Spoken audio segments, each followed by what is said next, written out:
கர்த்தருடைய பரிசுத்த நாமம் மகிமைப்படுவதாக. இந்த புதிய மாதத்திலும் இந்த ஆன்லைன் வாயிலாக நீங்கள் பார்த்து கொண்டிருக்கிற உங்கள் ஒவ்வொருவரையும் இயேசு கிறிஸ்துவின் நாமத்தினாலே உங்களை வாழ்த்துகிறோம். கர்த்தர் நம்மத்திலே பெரிய காரியம் செய்வாராக. இந்த ஜூன் மாதம் நமக்கு ஒரு மகிமையான மாதமாக கர்த்தர் மாற்றி தருவாராக. ஒரு வசனத்தை நாம் வாசிப்போம். இந்த வசனத்தை கர்த்தர் நம் ஒவ்வொருவருக்கும், நம்முடைய ஊழியத்தில் மெனோரா ஊழியத்தில் இருக்கிற ஒவ்வொருவருக்கும், இதை பார்த்து கொண்டிருக்கிற ஒவ்வொருவருக்கும் கர்த்தர் ஒரு வாக்குத்தத்தத்தை கொடுக்கிறார். வெளிப்படுத்தின விசேஷம் 3வது அதிகாரம் அதனுடைய 8வது வசனத்தை வாசிக்க கேட்போம். உன் கிரியைகளை அறிந்திருக்கிறேன், உன் கிரியைகளை அறிந்திருக்கிறேன், உனக்கு கொஞ்சம் பலன் இருந்தும், உனக்கு கொஞ்சம் பலன் இருந்தும், நீ என் நாமத்தை மறுதலியாமல், நீ என் நாமத்தை மறுதலியாமல், என் வசனத்தை கை கொண்டபடியினாலே, என் வசனத்தை கை கொண்டபடியினாலே, இதோ இதோ திறந்த வாசலை உனக்கு முன்பாக வைத்திருக்கிறேன், திறந்த வாசலை உனக்கு முன்பாக வைத்திருக்கிறேன், அதை ஒருவனும் பூட்ட மாட்டான், அதை ஒருவனும் பூட்ட மாட்டான். எஸ், இந்த மாதத்தில் கர்த்தர் நமக்கு வாக்குத்தத்தமாக கொடுக்கிறார். திறந்த வாசலை கர்த்தர் நமக்கு முன்பாக வைத்திருக்கிறார். எப்படிப்பட்ட வாசல்னா, எந்த மனுஷனாலும் எந்த பொல்லாத கிரியைகளினாலும் அவைகளை பூட்ட முடியாதபடிக்கு, ஒருவேளை இதுவரைக்கும் நமக்கு வாசல்கள் அடைப்பட்டிருந்தாலும் அல்லது வாசல்கள் திறந்தனமையாக இருக்கிறது ஆனாலும் தடையாக இருக்கிறது என்று நீங்கள் ஒரு கேள்விக்குறியோடு இருக்கலாம். கர்த்தர் இந்த ஜூன் மாதத்தில் வாசல்களை நமக்கு திறக்க போகிறார். நீர் திறந்தால் அடைப்பவன் இல்லை, நீர் கட்டினால் அதை இடிப்பவன் இல்லை. நீர் திறந்தால் அடைப்பவன் இல்லை, நீர் கட்டினால் அதை இடிப்பவன் இல்லை. சொல்லுவோமா? இல்லை இல்லை இல்லை, என் வாசலை அடைப்பவன் இல்லை, இல்லை இல்லை இல்லை, என்னை எதிர்ப்பவன் பூமியில் இல்லை, இல்லை இல்லை இல்லை, என் வாசலை அடைப்பவன் இல்லை, இல்லை இல்லை இல்லை, என்னை எதிர்ப்பவன் பூமியில் இல்லை. கர்த்தர் திறந்தால் அடைப்பவன் இல்லை, நீர் கட்டினால் அதை இடிப்பவன் இல்லை.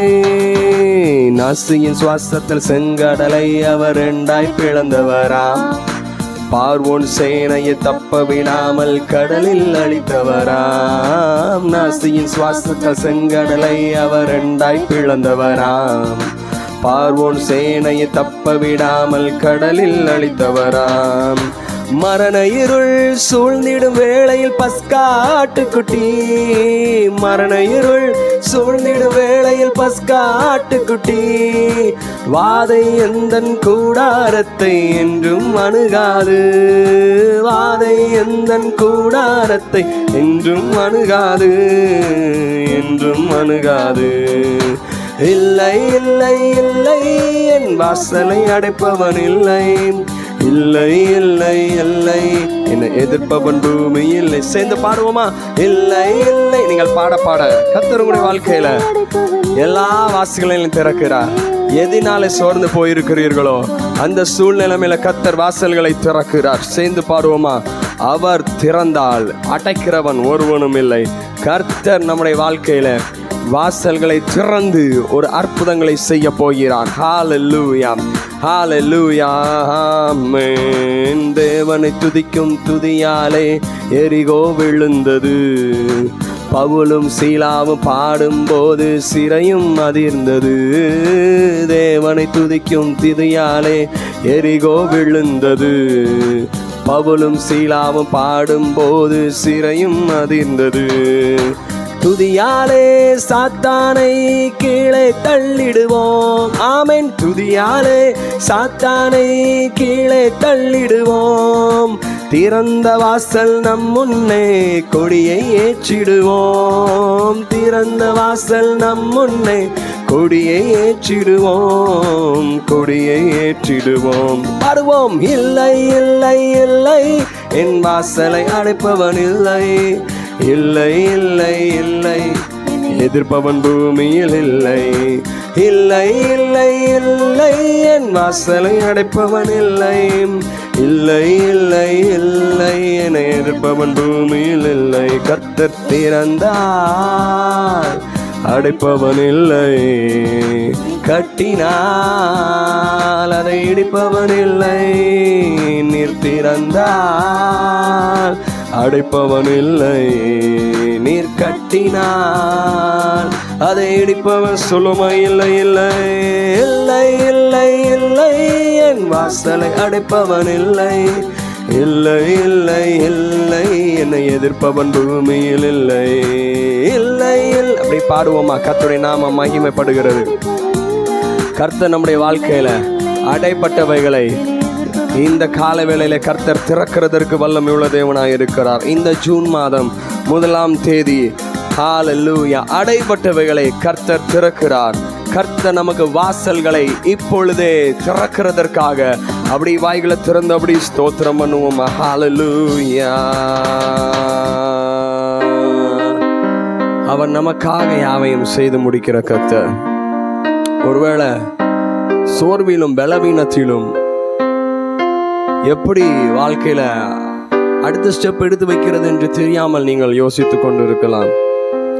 நம்முடைய எல்லா கேள்விகளுக்கு ஒரே ஒரு பதில் உண்டு. அது யார் என்றால் அவர்தான் இயேசு கிறிஸ்து. அவர் நமக்காக யாவையும் செய்து முடிக்கிறவர். எல்லா வாசல்களும் அடைபட்டு விட்டதை எப்படி திறக்கிறது என்று கேள்விக்குறியோடு நின்றிருக்கிற அன்பு சகோதரனை சகோதரிய கர்த்தர் இன்னைக்கு உங்களை பார்த்து சொல்லுகிறார், நானே வாசல், நானே வாசலா இருக்கிறேன். அந்த வாசலுக்குள்ளாக நாம் பிரவேசிப்போம். கர்த்தர் எல்லாவற்றையும் நமக்காக காரியத்தை கைகூடி வர பண்ணுகிறதற்கு அவர் வல்லமையுள்ள தேவனாய் இருக்கிறார். ஹல்லேலூயா. மறுபடியும் அந்த வசனத்தை நாம் ஒரு முறை வாசிப்போம். உன் கிரியைகளை அறிந்திருக்கிறேன். உனக்கு கொஞ்சம் பலன் இருந்தும் நீ என் நாமத்தை மறுதலியாமல் என் வசனத்தை கைக்கொண்டபடியினாலே. கர்த்தர் இன்னைக்கு நம்மை பார்த்து சொல்லுகிறார், அவர் நம்முடைய கிரியைகள் எல்லாம் பார்த்து கொண்டிருக்கிறார்.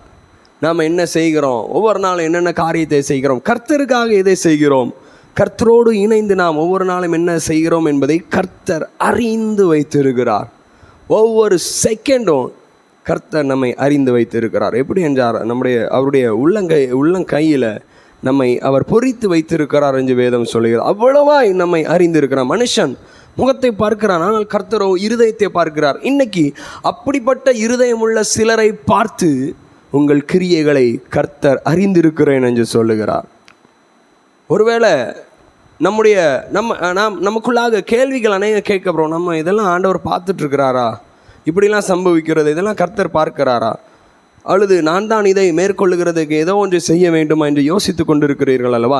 கர்த்தருடைய பார்வைக்கு மறைவாக ஒன்றுமில்லை. அவருடைய பார்வைக்கு சகலமும் வெளியரங்கமும் நிர்வாணமாக இருக்கிறது. கர்த்தருடைய பார்வைக்கு எல்லாமே வெளியரங்கமாக இருக்கிறது.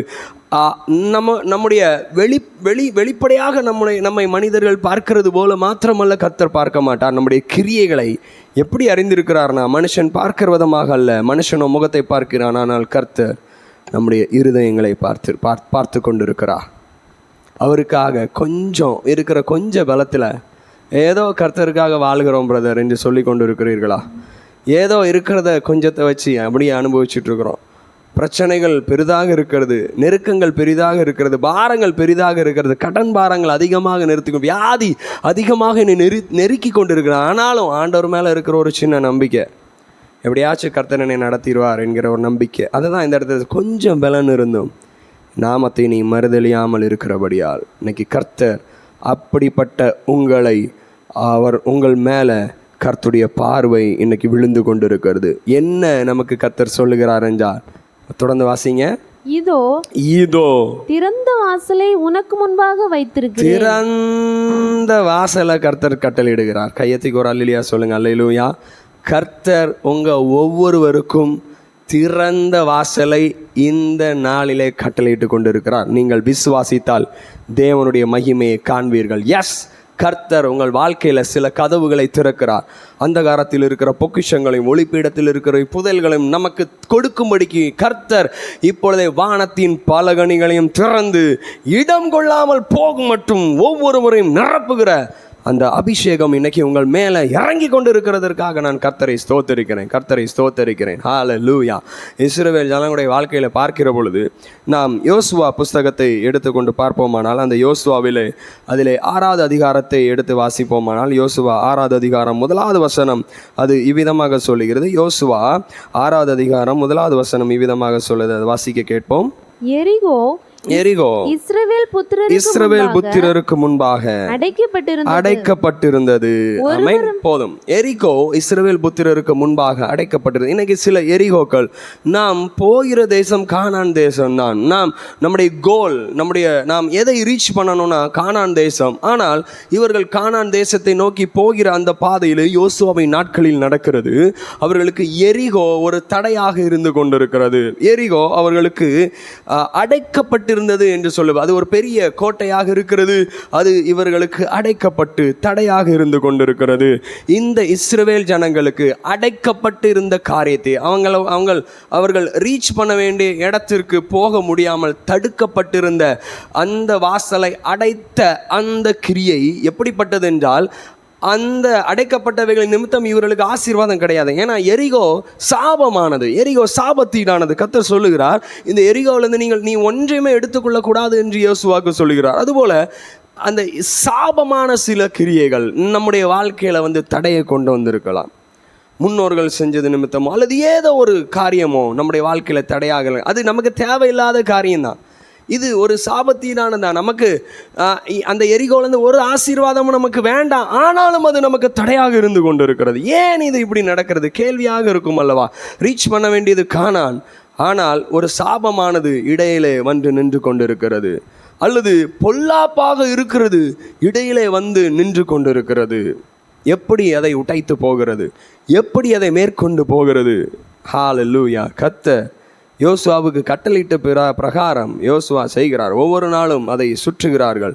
7வது நாளில் 7 முறை சுற்றுகிறார்கள். கடைசியாக ஜனங்கள் ஆர்ப்பரிக்கிற பொழுது எரிகோ விழுந்தது, அவர்களுக்கு வாசல் திறந்தது. ஹல்லேலூயா. அதுக்கப்புறம் நீங்கள் வேதத்தில் எங்கே பார்த்தாலும் இந்த எரிகோ கட்டப்படவில்லை. அதுபோல் அதை கட்டுகிறதற்காக எழும்பினவர்கள் கூட அவர்கள் அதை கட்ட முடியாமல் போயிற்று என்று வேதம் சொல்லுகிறது. அப்படிப்பட்ட ஒரு சாபம், இவ்விதமாக சொல்லுகிறேன், இப்படிப்பட்ட தடைகள் உங்கள் வாழ்க்கையில் இருக்குமானால் இந்த மாதத்தின் இந்த 1வது தேதியிலிருந்து கர்த்தர் அந்த தடைகளை உடைத்து போடுகிறார். நீங்கள் கர்த்தரை துதிப்பீர்களானால், கர்த்தரை ஆர்ப்பரிப்பீர்களானால், கர்த்தருடைய நாமத்தை மகிமைப்படுத்த கர்த்தரை தெய்வம் என்று அறிக்கை செய்ய எவைகள் சாபத்தீடாக இருந்து கொண்டிருக்கிறதோ, எவைகள் அது வாழ்நாளாக வருஷ கணக்காக உங்களை அமுக்கி வைத்திருக்கிறது போல, அடுத்த லெவலுக்கு முன்னேறாமல் நம்மை தடுத்து நிறுத்துகிறது போல இருக்கிற அப்படிப்பட்ட பொல்லாத கிரியைகள் இந்த வேளையில, இந்த நாளிலே கர்த்தர் அவைகளை முறித்து போடுகிறதற்கு வல்லமையுள்ள தேவனாய் இருக்கிறார். விசுவாசித்தால் நாம் கர்த்தருடைய மகிமை காண்போம். எது தேவையில்லாமல் கூட சில தடைகள் நிற்கும் அல்லவா, அதை பார்த்து கர்த்தர் சொல்கிறார், அந்த எரிகோக்கள் உனக்கு இதுவரைக்கும் அடைப்பட்டு இருக்கலாம், ஆனால் இனி அவைகள் உடைக்கப்பட்டு நீங்கள் அந்த எரிகோவையும் தாண்டி செல்லும்படிக்கு கர்த்தர் நமக்காக வாசல்களை திறக்கிறார். 2வதாக கர்த்தர் என்ன காரியம் செய்கிறார் என்றால், அதே யோசுவாவின் நாட்களில் 3வது அதிகாரத்தில் நாம் வாசிப்போமானால், அதனுடைய 15வது வசனத்தை வாசிக்கிற பொழுது வாசிப்போம்.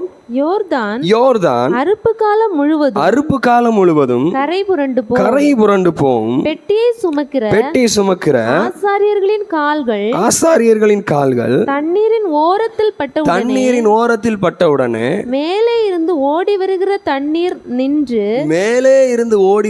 தண்ணீர் நின்று சார்தானுக்கு அடுத்து ஆதாம் ஊர் வரைக்கும் ஒரு குவியலாக குவிந்தது. போதும். அந்த யோர்தான் இதே இஸ்ரவேல் ஜனங்களுக்கு இன்னொரு முறை தடையாக இருந்து கொண்டிருக்கிறது. அப்போ கர்த்தர் இட்ட கட்டளையின்படி கர்த்தருடைய பெட்டியை சுமந்து வருகிற ஆசாரியர்கள், அவர்களுடைய பாதம் அந்த யோர்தானில் பட்ட உடன் அது அறுப்பு காலமாக இருக்கிறது, கரை புரண்டு வருகிறது என்று சொல்லுகிறது. இந்த யோர்தான் எப்படி வருதான்? கரை புரண்டு வருகிறது. பயங்கரமாக வெள்ளம், பயங்கரமாக கரை புரண்டு இருக்கிறது. ஆனால் இப்படி கரை புரண்டு வருகிற நம்மால் மேற்கொள்ள முடியாது. இதை நாம் எப்படி, இவ்வளவு லட்சம் ஜனங்கள் இருக்கிறாங்க, எப்படி இதை கிராஸ் பண்ணி போவாங்க?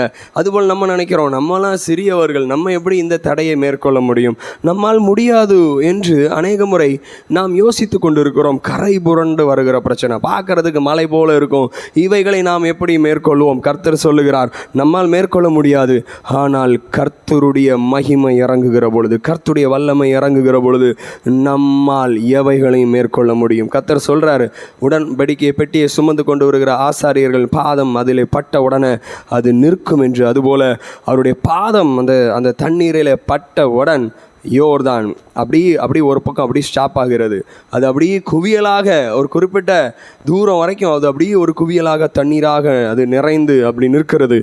அந்த தடையை கர்த்தர் வாசலாக திறந்து கர்த்தர் அவர்களை அந்த யோர்தானை கடக்கும்படி செய்தார். அதுபோல எவைகள் கரை புரண்டு வருகிறதோ, நம்மால் மேற்கொள்ள முடியாதுன்னு நீங்களே இருதயத்தில் சொல்கிறீங்களே, கர்த்தர் சொல்கிறார், மேற்கொள்ள முடியாததையும் இந்த மாதத்தில் மேற்கொள்ள போகிறீங்க. உங்களால் ஜெயிக்க முடியாததை இந்த மாதத்தில் கர்த்தர் சொல்லுகிறார், நீங்கள் ஜெயிக்க போகிறீர்கள், நாம் ஜெயிக்க போகிறோம். இந்த மெனோரா ஊழியத்தின் வழியாக கர்த்தர் நம் ஒவ்வொருவரோடு பேசி கொண்டிருக்கிறார். அவரே வாசல்களை திறக்கிறார். மறுபடியும் இந்த பாடலை சேர்ந்து பாடுவோமா? ஹல்லேலூயா. நாஸ்தியின் சுவாசத்தால் செங்கடலை அவர் ரெண்டாய் பிளந்தவராம், பார்வோன் சேனையை தப்ப விடாமல் கடலில் அழித்தவராம். நாசியின் சுவாசத்தால் செங்கடலை அவர் ரெண்டாய் பிளந்தவராம், பார்வோன் சேனையை தப்ப விடாமல் கடலில் அழித்தவராம். மரண இருள் சூழ்ந்திடு வேளையில் பஸ்கா ஆட்டுக்குட்டி வாதை உந்தன் கூடாரத்தை என்றும் அணுகாது, என்றும் அணுகாது. நீர் திறந்தால் அடைப்பவனில்லை, நீர் கட்டினான் அதை இடிப்பவனில்லை. நீர் திறந்தால் அதை அடைப்பவனில்லை, நீர் கட்டினால் அதை இடிப்பவனில்லை. நல்ல தகப்பனே, நீர் கொடுத்த இந்த மாதத்திற்காக ஸ்தோத்திரம் ஆண்டவரே. இந்த ஜூன் மாதத்தில் இதை கேட்டுக்கொண்டிருக்கிற, பார்த்து கொண்டிருக்கிற ஒவ்வொருவரும் மேலும் ஒரு புதிய அபிஷேகம் இறங்குகிறதற்காக ஸ்தோத்திரம் அப்பா. கர்த்தர் நீர் வாசல்களை திறக்கிறவர். இடத்துல இருக்கிற ஒவ்வொரு ஜனங்களையும் பார்த்து நீர் இந்த வாக்குத்தத்தத்தை கொடுக்கிறதற்காக ஸ்தோத்திரம் ஆண்டவரே. ஹல்லேலூயா, ஹல்லேலூயா, ஹல்லேலூயா. திறந்த வாசலை உனக்கு முன்பாக வைத்திருக்கிறேன், அதை ஒருவனும் பூட்ட மாட்டான், ஒருவனாலும் அதை பூட்ட முடியாது. கர்த்தர் நமக்காக வாசல்களை திறந்து நம்மை நடத்துகிறபடியால் கர்த்தரை ஸ்தோத்தரிப்போம். நல்ல தகப்பனே, நீர் நடத்துகிறபடியால் ஸ்தோத்திரம் ஆண்டவரே. தொடர்ந்து உடைய கிருபை கூட நடத்தட்டும். ஒவ்வொருடைய வாழ்க்கையிலும் நீர் அற்புதம் செய்கிறீர், அதற்காக உமக்கு ஸ்தோத்திரம். இந்த மாதம் முழுவதும் தேவைகளை சந்தித்து நடத்துங்க. எதிர்பார்ப்புகள் அநேகம் உண்டு, அவைகளெல்லாம் கர்த்தர் நீர் பூர்த்தி செய்வீராக. ஏசப்பா, சிறு பிள்ளைகளை ஸ்கூலுக்கு நாங்கள் அனுப்பி விடுகிற ஒரு மாதமாக இருக்கிறது. அவர்களை பாதுகாத்து கொள்ளுங்க. அதுபோல் அதற்காக அநேக தேவைகள், அநேகம் ஆயிரங்கள் எங்களுக்கு தேவைப்படும். அவைகளெல்லாம் கர்த்தர் சந்திப்பீராக. ஒவ்வொருடைய குடும்பங்களையும் கர்த்தர் நீர் ஆசீர்வதிப்பீராக. தொழில்கள் கர்த்தர் வர்த்திக்க பண்ணுவீராக. பிதா, குமாரன், பரிசுத்தாவின் நாமத்தினால ஒவ்வொருவரையும் ஆசீர்வதிக்கிறோம். இயேசுவின் நாமத்தில் பிதாவே, ஆமேன், ஆமேன். என் ஆத்துமாவே கர்த்தரை ஸ்தோத்திரி, என் முழுமையோட பரிசுத்த நாமத்தை ஸ்தோத்திரி. என் ஆத்மாவே கர்த்தரை ஸ்தோத்திரி, கர்த்தர் செய்த சகல உபகாரங்களை மறவாதே. ஆமேன், ஆமேன், ஆமேன். Praise the lord. God bless you. Amen.